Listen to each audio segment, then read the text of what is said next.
crudely edited with phonetic spellings of words I'd spoken in meetings. 3 years of private jokes about how I pronounced algorithm and statistical analysis. My coworkers had accidentally added me when they urgently needed my system credentials to access the quarterly metrics. Data only I had permission to retrieve. A message from Tanner popped up. "Hello. We need those numbers now. The executive board is walking in." I watched my trembling hand hover over the keyboard as another notification appeared. The CFO responding to the group. "I see all your messages about my niece." The air vanished from my lungs. They didn't know. Nobody knew. I'd kept that connection private since the day I started. Now, 27 faces would turn toward me when I walked into that conference room, wondering exactly what I planned to do with their careers. Before I tell you what happened next, understand this. I never wanted revenge.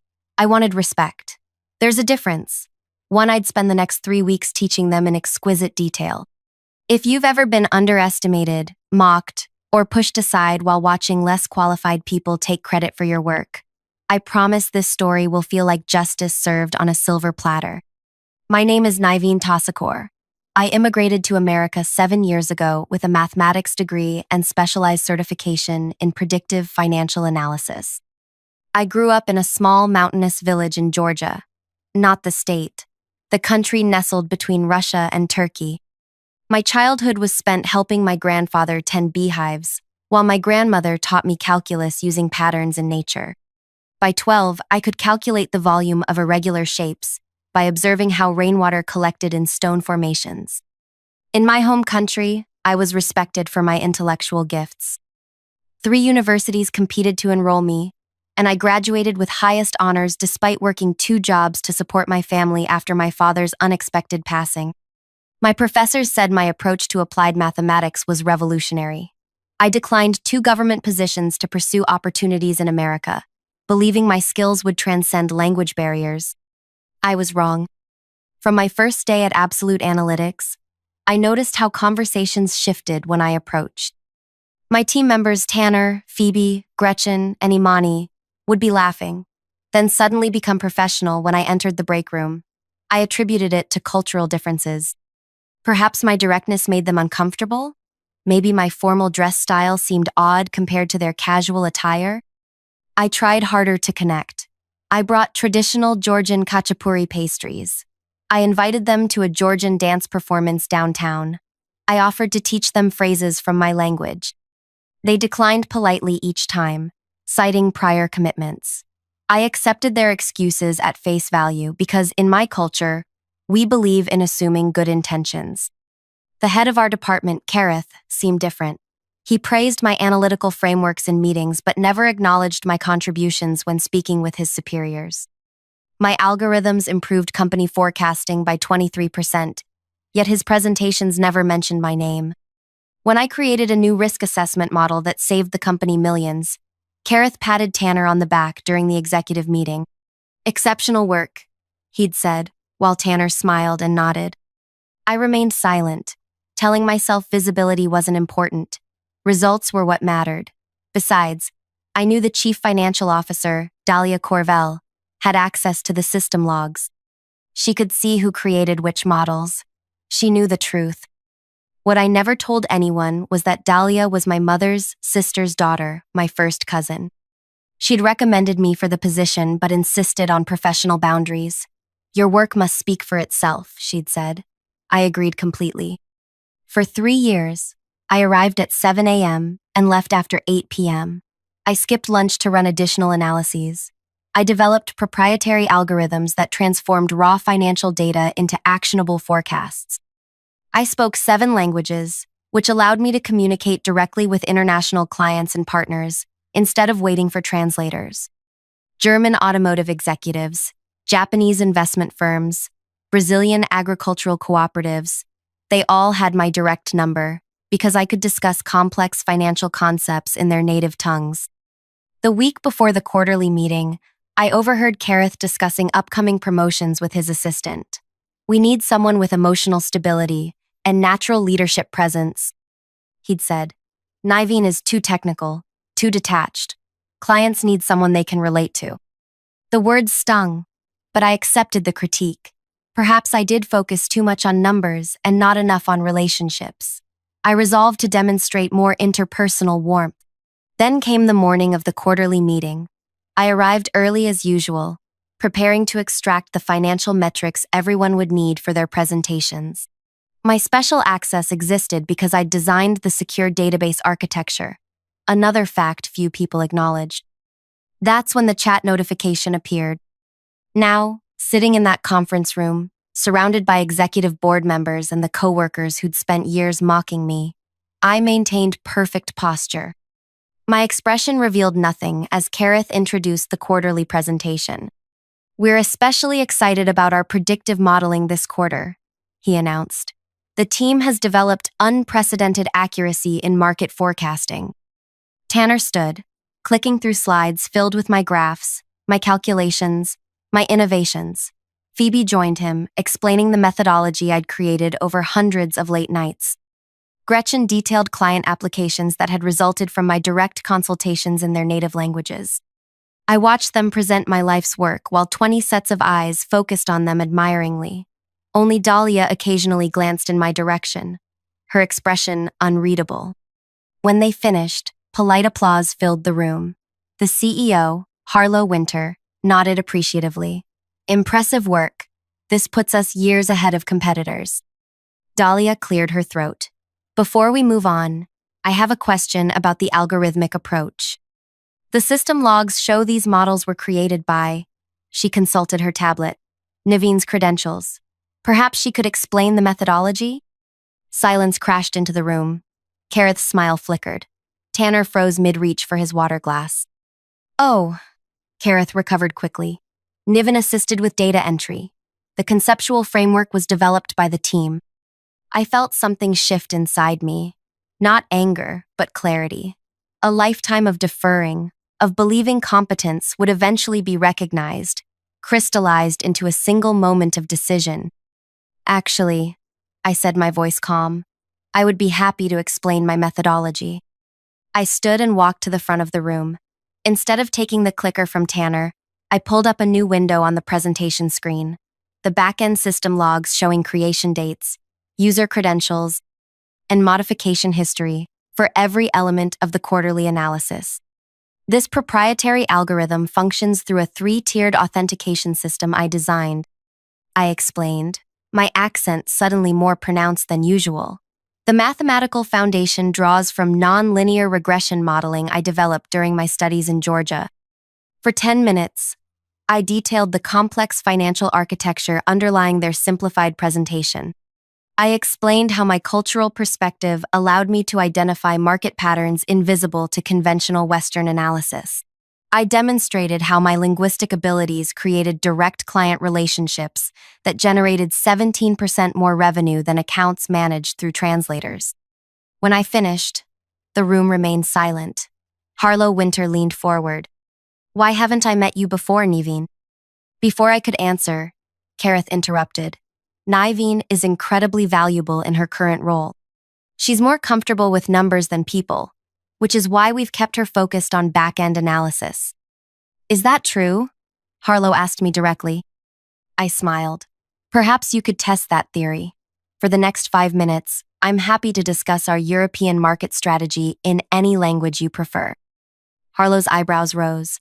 "German? My background is in Berlin banking." I nodded and launched into fluent German, explaining how our predictive models identified 3 emerging opportunities in specialized manufacturing. After 2 minutes, I switched to French to address our Canadian board member, then Mandarin for another, and finally Japanese for our newest investor. When I finished, I returned to English. I speak 7 languages fluently because mathematics is universal, but business is personal. My accent exists because my brain processes multiple linguistic structures simultaneously, the same cognitive flexibility that allows me to create these algorithms. Harlow turned to Kareth. "You've had this talent hidden in a back office for 3 years?" The atmosphere in the room shifted. Dahlia hadn't revealed our connection, but her pointed question had created this opening. Now I had to decide exactly how to proceed. I could demand justice, have the chat transcript displayed for everyone. I could name names and watch careers implode. The power was suddenly mine. But revenge wasn't what I wanted. If you've been enjoying this story so far, take a quick second to like this video and subscribe to our channel. Click that bell icon too, because what happens next changed not just my career, but my entire perspective on professional justice. Trust me, the way I handled those coworkers was so much more satisfying than simply getting them fired.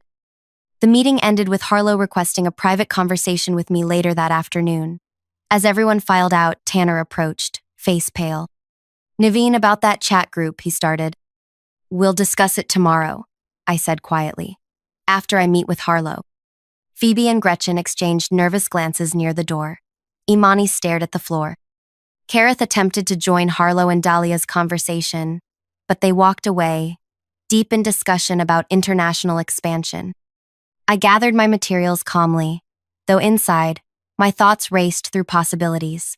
For years, I'd believed my work would eventually speak for itself. Now I understood that wasn't enough. Systems protect themselves. People protect their positions. Merit alone rarely overcomes entrenched advantage. Back at my desk, I pulled up the chat history again. 3 years of messages mocking my pronunciation. Screenshots of emails with words circled and laughing emojis. Videos from meetings where they'd zoomed in on my face when I struggled with certain sounds. They'd created polls about which accent mistake was funniest that week. The most recent messages were panicked. "Tanner, did you add Niven to this chat?" Phoebe, "OMG no." Imani, delete it, delete it." Gretchen, "We can't. We need her to see the login request." Tanner, "Make a new chat." Phoebe, "Too late, she's reading it, look at the status." Then Dahlia's single message, "I see all your messages about my niece." They hadn't known about our connection. Nobody had. I'd honored Dahlia's request for professional boundaries so completely that most assumed I had no connections within the company. At 3 p.m., I entered Harlow's office. Dahlia was already seated. They motioned for me to join them. "First," Harlow said, "I want to apologize for what appears to be a significant failure in our company culture. Dahlia has shown me the chat history." I nodded, maintaining my composure. "Second, I'd like to understand why you've remained in your current position despite clearly being qualified for advancement." I considered my words carefully. I believed performance would eventually be recognized. In my culture, patience and perseverance are highly valued. Perhaps I was too patient. Harlow nodded thoughtfully. "And what would you like to happen now?" This was the moment. I could demand terminations. I could seek maximum punishment. Instead, I took a deep breath. "I'd like structural change, not individual penalties," I said. "The problem isn't just 4 people in a chat group. It's a system that rewards certain types of visibility while devaluing others." For the next hour, we discussed reorganization possibilities. By the end, Harlow had offered me a new position, Global Communications Director, overseeing all international client relationships and analytics integration.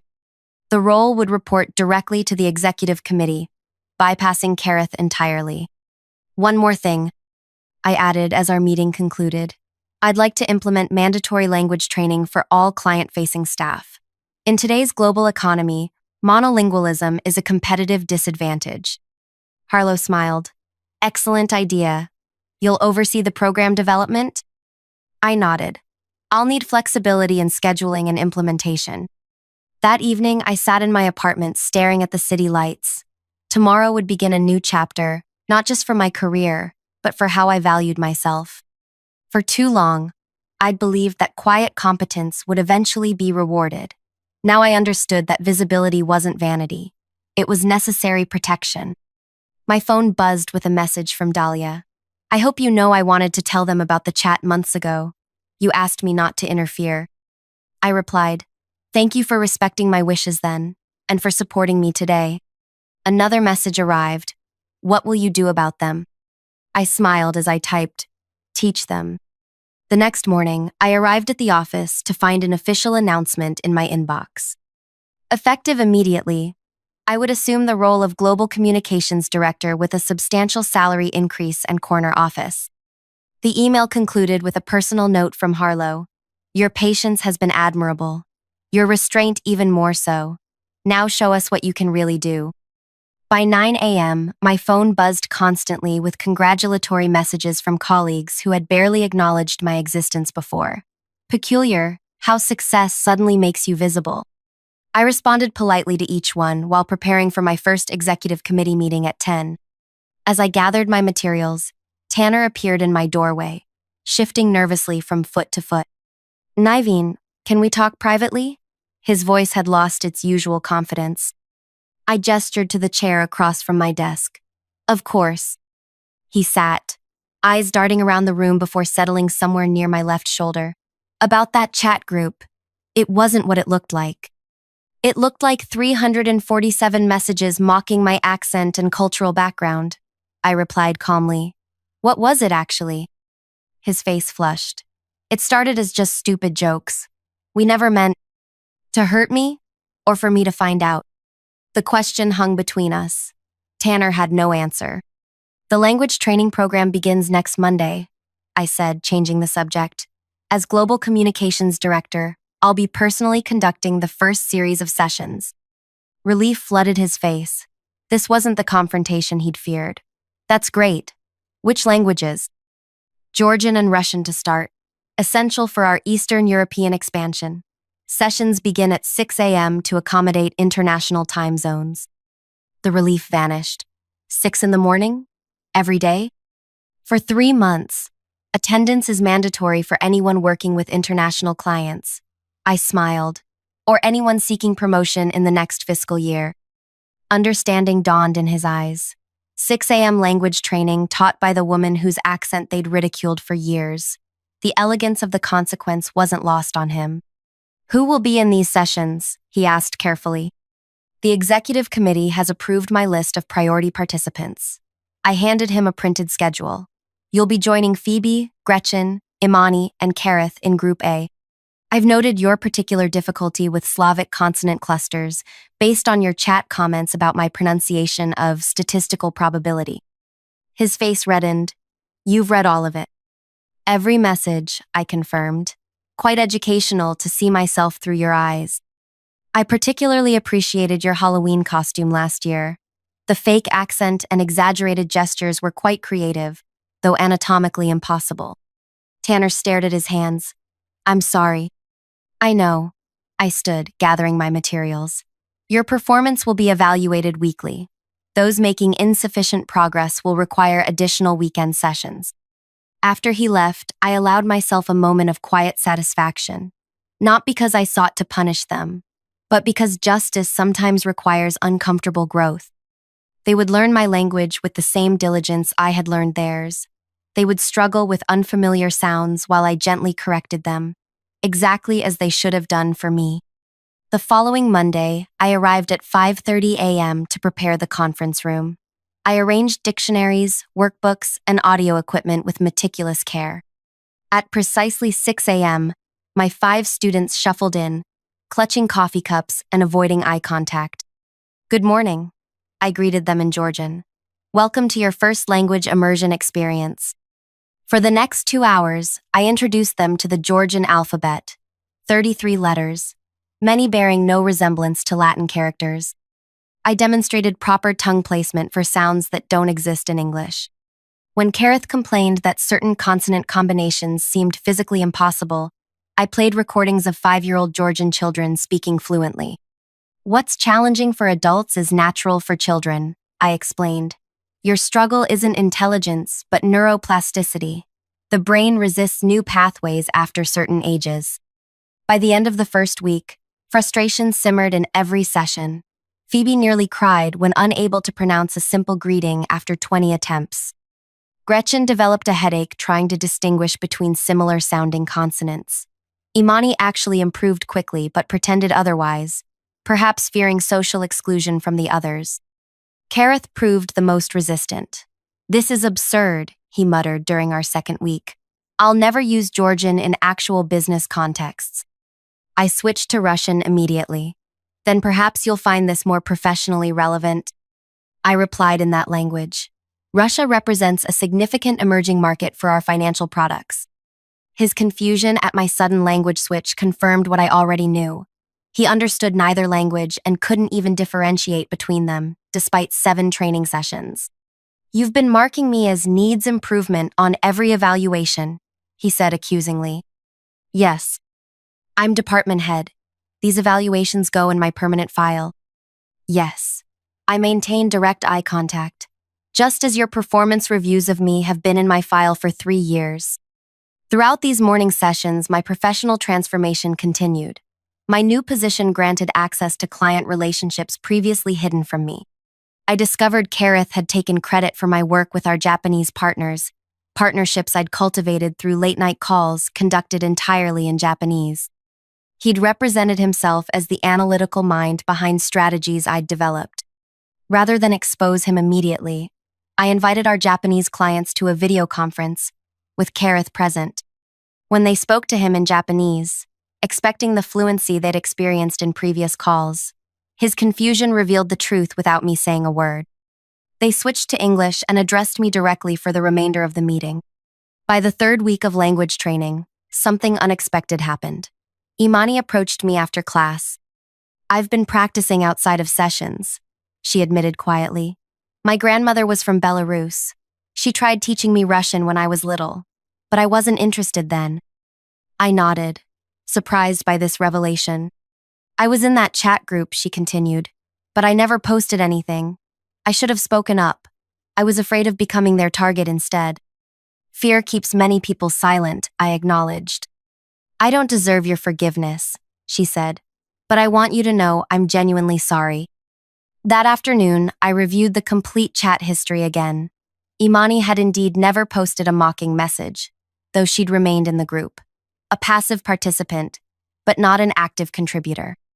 I made a note to speak with Harlow about reassigning her to my direct team. The following day brought another development. An email from Harlow announced the quarterly performance bonus structure had been revised. International clients now carried premium commission rates, with 15% allocated to the employee who conducted business in the client's native language. This meant every deal I'd closed over the past 3 years would retroactively generate substantial bonuses for me. It also meant my language students suddenly had financial incentive to master their training. Those who succeeded could significantly increase their compensation. Those who failed would watch others advance financially while they stagnated. During that day's session, I noticed renewed effort from everyone except Kareth, who maintained his belief that English speakers shouldn't need to accommodate others. The irony of his position while struggling through a language class designed as consequence for mocking my accent seemed entirely lost on him. At the 6-week mark, Harlow requested a progress report. I provided detailed assessments of each participant, including audio recordings demonstrating their current abilities. "Fascinating," Harlow said, after listening to their halting attempts at basic Georgian phrases. "And how would you rate their progress overall?" Tanner and Imani showed genuine effort. Phoebe and Gretchen remain resistant but are improving incrementally. Kareth appears to believe this is temporary punishment rather than essential professional development. Harlow studied me thoughtfully. "You know, when Dahlia first showed me that chat history, I expected you to demand terminations." "Firing them would change nothing," I replied. "They would simply take their attitudes elsewhere. This way, they experience what I experienced, the vulnerability of linguistic struggle, the frustration of being judged on accent rather than content." "And the department restructuring?" I smiled, proceeding exactly as planned. The restructuring was perhaps the most elegant aspect of my approach. Rather than demoting anyone outright, I had proposed a matrix organization where international client teams would be formed based on language proficiency and analytical skill. The natural result: those excelling in language training would advance, while those resisting would find themselves increasingly isolated from premium client relationships. That afternoon, I conducted mid-quarter reviews with each team member. Tanner entered my office first, Georgian textbook clutched nervously in his hand. "Gamarjoba," he greeted me in Georgian. His pronunciation, while imperfect, showed marked improvement. "Gamarjoba," I responded. "Your progress is notable." He nodded, then switched to English. I've been practicing 3 hours every night. My girlfriend thinks I'm crazy. Dedication often appears that way to others, I observed. Why the sudden commitment? Tanner hesitated. At first, it was fear. I thought if I excelled, you might forgive what happened in that chat. And now? Now I realize I've been the exact kind of American everyone mocks overseas, expecting the world to accommodate me rather than expanding my own capabilities. He paused. I never considered how difficult it was for you to conduct complex financial discussions in a language that wasn't your first. Progress, however self-interested, was still progress. I noted his improved attitude in my evaluation. Phoebe and Gretchen showed less personal growth during their reviews. They viewed the language requirement as punishment rather than opportunity, focusing on minimum requirements for compliance. Their technical skills remained valuable to the company, but their advancement potential had effectively plateaued unless their attitudes changed. Kareth's review proved most illuminating. He arrived with a folder of documents he placed on my desk triumphantly. I've spoken with legal about these language requirements, he announced. They constitute potential discrimination based on national origin. I reviewed the papers calmly. Interesting theory. However, we're requiring language proficiency from native English speakers, not discriminating against non-English speakers. The policy actually creates equity rather than undermining it. This is clearly targeted retaliation, he insisted. Perhaps you should discuss that with Harlow, I suggested. I believe the executive committee unanimously approved these requirements, based on documented business needs for international expansion. His confidence faltered. They don't know about the chat group, don't they? The original chat included 27 people from various departments. Do you believe all of them maintained confidentiality after learning the CFO is my cousin? The realization that his behavior might be common knowledge among company leadership visibly unsettled him. What do you want from me? He finally asked. Professional respect and appropriate attribution of work, I replied simply. The same courtesy extended to every other colleague. As he left, I reflected on how differently each person had responded to the same circumstances. Some recognized their behavior and sought to improve. Others looked for escape routes from accountability. The difference revealed character far more effectively than any interview or performance review ever could. The following week brought the International Client Conference, an annual gathering where our most significant global partners met with company leadership. In previous years, I'd attended only as technical support, running analyses behind the scenes while others presented my findings. This year, I stood at the podium introducing each session in the client's native language. I watched recognition dawn in the eyes of German, Japanese, and Brazilian executives as they realized I was the voice they'd spoken with regularly on calls, not the people who had previously taken credit for my work. During the evening reception, our most significant Japanese client, Hideo Kamamoto, approached me directly. For 3 years, I believed I was speaking with different people, he said in Japanese, the analysis expert on the phone and the man who appeared at meetings. There was confusion about roles, I replied diplomatically. He smiled. No confusion now. Your new position brings clarity.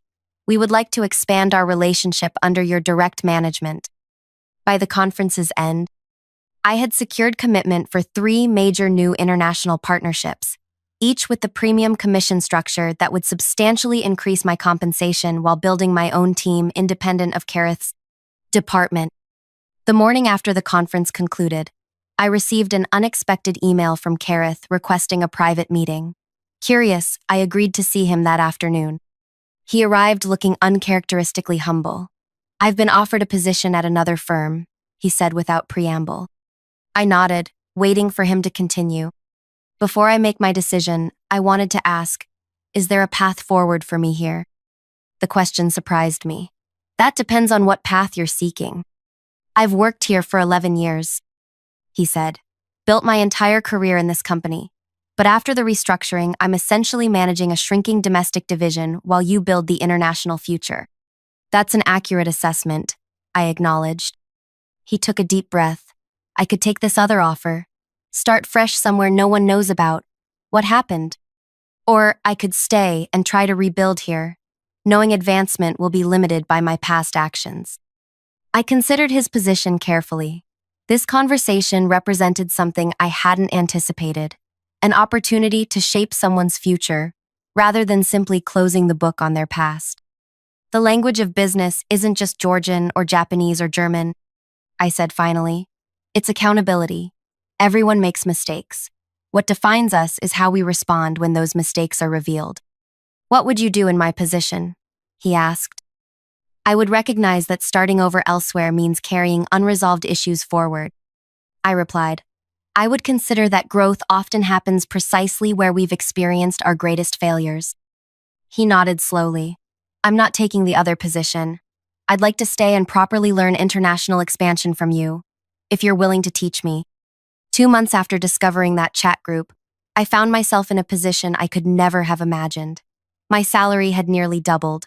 I directed a growing international division. The quarterly bonus structure had delivered a substantial retroactive payment for years of unacknowledged work. Most importantly, the company culture had undergone a fundamental shift. The language training program expanded beyond my original students to include dozens of eager participants. Those who had mocked my accent now struggled through the same linguistic challenges I had faced, but with structured support rather than ridicule.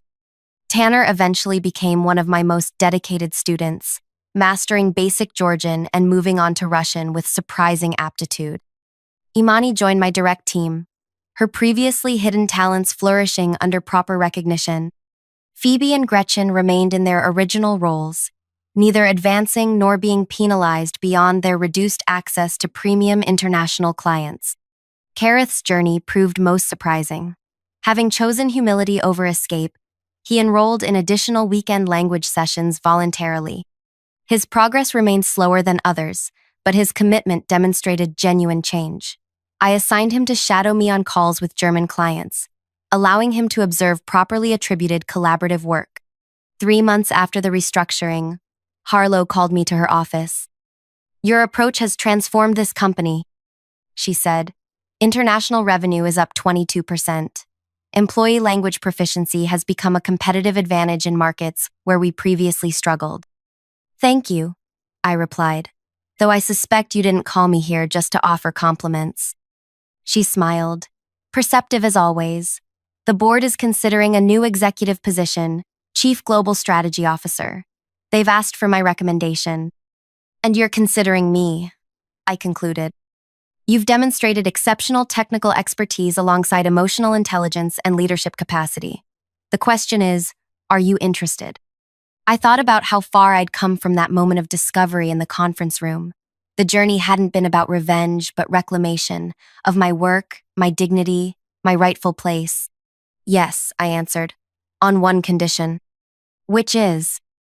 The new position includes oversight of company culture and inclusion initiatives. What happened to me shouldn't happen to anyone else. Harlow nodded. I believe the board will find that entirely appropriate. As I left her office, I passed the conference room where my language class would gather the following morning. Through the glass, I could see the Georgian alphabet written on the whiteboard, symbols that had once been mine alone in this building, now studied by dozens. The most profound revenge wasn't getting anyone fired. It wasn't even my promotion or financial compensation. It was watching people who had mocked my difference struggle to master what I had made look easy. It was seeing them recognize, perhaps for the first time, that accent doesn't equal intelligence, that difference doesn't equal deficiency. Sometimes revenge isn't about destruction. Sometimes it's about reconstruction, building something better from the rubble of what was broken. My accent remained, but now it carried authority rather than invitation for ridicule. My cultural background became asset rather than liability. And that group chat? It still existed, preserved in company records as a reminder of where we had been and how far we had come. Not as a monument to humiliation, but as a milestone on the journey towards something approaching justice. Have you ever been underestimated, mocked, or pushed aside because of some aspect of your identity? Did you choose revenge or redemption when your moment of power arrived? Share your story in the comments below. And if this tale of professional justice resonated with you, subscribe for more real stories about navigating workplace challenges with dignity and strategic brilliance. Because sometimes the best response to those who underestimate you isn't telling them they're wrong, it's showing them one methodical step at a time